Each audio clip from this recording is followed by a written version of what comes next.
안녕하세요, 여러분. 오늘은 우리나라 시가총액 2위 기업 LG에너지솔루션의 적정 주가에 대한 이야기를 해보려고 합니다. 저는 주식에 대해 잘 모르는 주린이이지만 주식 투자와 기업 분석에 대해 처음 배워보자는 생각으로 재무제표를 보고 이 기업의 현재 PER, PBR 등을 직접 계산해 봤는데요.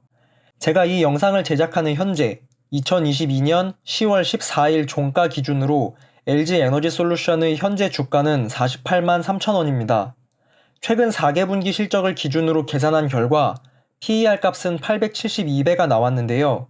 삼성전자의 PER이 8.5배, 인터넷 기업인 네이버도 27배 수준인 것을 감안하면 800배가 넘는 PER 값은 충격적일 정도로 높은 수준이라고 할 수 있습니다. PER은 주가를 EPS로 나눈 값이기 때문에 이 회사가 버는 돈, 실적에 비해서 주가가 어느 정도 수준인지를 보여줍니다. 800배라는 건 버는 돈에 비해서 주가가 엄청나게 고평가되어 있다는 뜻이죠. 대한민국 시총 2위 기업인데 이 정도 사이즈의 기업이 이런 상태라는 건 좀 이상합니다.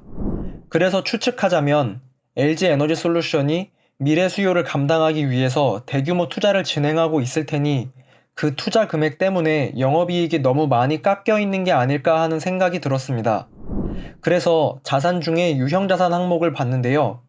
기업이 보유한 부동산, 생산설비 이런 것들의 가치를 보여주는 건데 지금 보시면 이게 분기마다 거의 1조 원씩 늘어나고 있는 게 보입니다. 지금 공장을 짓고 대규모 설비 투자를 하는 게 눈에 보이죠. 그래서 구체적으로 도대체 얼마나 투자를 하고 있는지 알아보기 위해서 기업 실적 공시 자료에 투자라는 단어를 검색해 봤습니다. 역시 주요 투자에 관한 사항이 적시되어 있었습니다. 최근 4개분기를 보니까 분기마다 1조 원, 2조 원씩 투자가 집행되고 있었더군요. 투자 금액 중에는 실적으로 번 돈도 있고 부채로 조달한 돈도 있을 테니 투자 금액에서 부채 증가액을 제외한 금액을 실적으로 간주하고 기존의 당기 순이익에다가 더해서 계산해 봤습니다. 최근 4개분기 동안 총 투자액은 6조 6,900억 원 정도이고 같은 기간 동안 부채 증가액이 3조 4,300억 원 정도 되니까 그 차액인 3조 2천억 원 정도를 실적으로 보고 당기순이익에다가 더해주겠습니다. 최근 4개분기 동안의 공식 실적, 당기순이익 중 지배기업의 소유주 지분값은 1,290억 원이니까 총합은 3조 3,800억 원 정도 됩니다. 이걸 당기순이익으로 보고 주식의 개수 2억 3,400만 주로 나누어 주면 한 주당 순이익 EPS는 14,479원이 됩니다. 공시된 실적보다 무려 25배쯤 늘어났고 그 결과 PER은 33배 정도 되는 것으로 확인했습니다.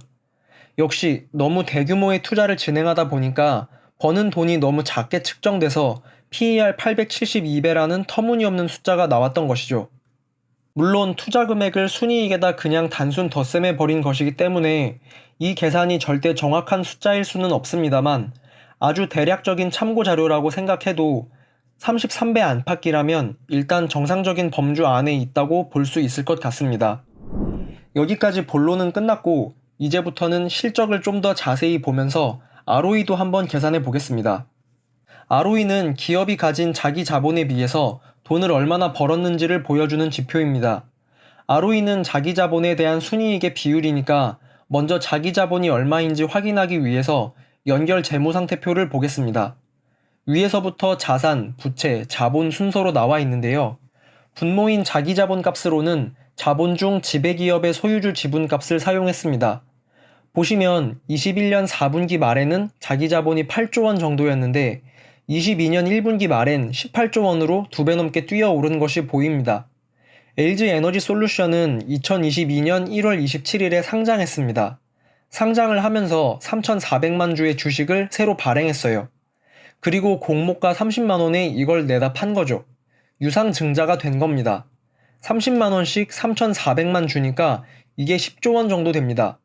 ROE를 구하기 위해서는 당기순이익을 자기 자본으로 나누어 주는데요. 저는 직전 4개분기, 1년치에 대한 ROE를 계산할 것이기 때문에 자기 자본 또한 이 기간에 맞추어서 평균을 내주었습니다. 21년도 2분기 말에 자기 자본 8조 300억 원과 22년도 2분기 말에 자기 자본 18조 5,500억 원을 평균 내서 13조 원 정도를 자기 자본값으로 넣어서 그 4개분기 동안의 당기순이익 합계 1290억 원을 나누어 주면 ROE 값은 0.97%, 1%에도 채 못 미치는 걸 확인할 수 있습니다. 자본이 13조 원, 개인으로 치면 순자산이 13조 원이나 되는데 그걸 굴려서 벌어들이는 수익률이 1%에도 채 못 된다는 건 실망스러운 실적이라고 할 수 있을 겁니다. 이게 지금 전부 이익이 지나치게 작게 보여지고 있기 때문에 벌어지는 일이에요. 사실은 번 돈을 가지고 바로바로 재투자를 하고 있는 건데 연결 손익계산서 상에서는 그 투자금도 비용의 일부로서 계산되어 버리니까 실적이 형편없는 것처럼 보여지고 있는 것이죠. 아까 PER을 계산했던 것과 마찬가지로 대규모 투자가 없었다는 가정하에 그 투자 금액을 당기순이익에다 더해서 ROE를 계산해 보겠습니다. 아까 PER을 구할 때 썼었던 공시실적 더하기 투자 금액 빼기 부채 증가액 3조 3,800억 원을 대입하면 ROE는 25% 정도가 나왔습니다. 삼성전자의 ROE가 15% 정도 되는데 훌륭한 수익률이라고 할 수 있겠습니다. 물론 이것 또한 절대 정확한 값이라고는 할 수 없습니다. 아까도 말씀드렸듯이 투자 금액을 그냥 순이익으로 단순 덧셈했기 때문이기도 하고 분모인 자기자본값도 상장을 통해서 2배 이상 엄청나게 늘어나는 등 회사 자체가 1년 사이에 뭔가 변동이 많았기 때문에 여유 범위를 넉넉히 두고 생각하시는 게 좋을 것 같습니다. LG에너지솔루션 공시 자료에 따르면 지금 하고 있는 이 투자들은 대부분 2026년에 끝나는 것으로 예정되어 있는데요. 그 이후에 정말로 수요가 탄탄하게 잘 받쳐져서 꼭 크게 성장할 수 있기를 바라봅니다. 여기까지 LG에너지솔루션 PER 800배 어떻게 된 일인지에 대해서 주린이의 입장에서 재무상태표와 함께 살펴봤습니다. 제가 틀린 점이 있다면 댓글로 알려주시면 감사한 마음으로 공부하겠습니다. 안녕히 계세요.